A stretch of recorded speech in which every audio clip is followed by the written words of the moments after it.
4 కోట్ల ప్రజల భావోద్వేగం తెలంగాణ రాష్ట్రం అంటే. మనందరికీ రాష్ట్రం ఒక ఎమోషన్. తెలంగాణ చరిత్ర లోతుల్లోకి వెళ్ళి చూస్తే అడుగడుగున ఉద్వేగం, గుండె బరువెక్కే సందర్భాలు, సంఘటనలే ఉంటాయి.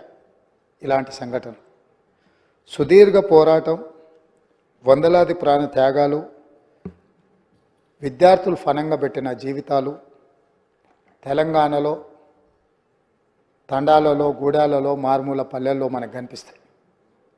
ఏది ఏమైనా జూన్ 2, 2014 ఈ నేపథ్యంలో తెలంగాణ రాష్ట్రం ఏర్పడ్డది.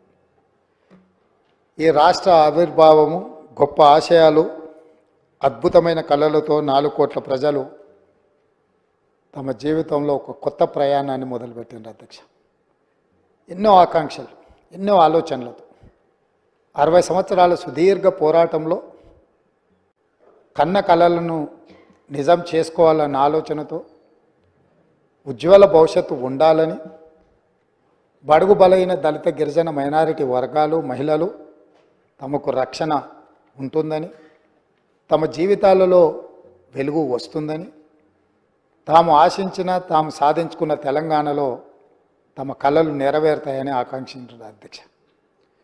9.5 సంవత్సరాల తర్వాత ఈరోజు ఈ సభలో మనందరం మళ్ళీ తెలంగాణ నేపథ్యాన్ని, 9.5 సంవత్సరాల గత పాలనలో జరిగిన అంశాలను ప్రస్తావించుకుంటూ, ఇంకా కూడా ఆనాటి విధ్వంసకరమైన పరిస్థితులు, ఆధిపత్యం చెలాయించడం, పోలీసులను పెట్టి అణచివేయడం, ప్రభుత్వం మారినా మన జీవితాలలో మార్పు వచ్చినా ఇంకా భయం మనల్ని వెంటాడుతూనే ఉంది అధ్యక్ష.